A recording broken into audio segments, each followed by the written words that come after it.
ፈረዱ ሊረዱ ወደዱ አሰቡ ምክንያት ሰበሰቡ ዝም አልኩ እንዳሉኝ ሆንኩ ለበጎ ነው ቢሉኝ አሜን ብዬ ቆምኩኝ አጥፍተሃል ቢሉኝ ማረኝ ማረኝ አልኩኝ ጠላት ነው ያሉኝ ለት ቆምኩኝ ለጦርነት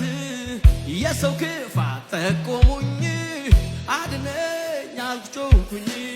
ሊሰራ ነው ታገስ እሻልኩኝ ጥርሴን ነከስኩኝ እምነቴን አበረታው ቆምኩኝ በረታው ጸናው አንዳንዴ ሕይወት እንዲህ ነው መልሱ እግዚአብሔር ጋር ነው ቢገባኝም ባይገባኝም በእኔ ሕይወት ልዋላዊ ነው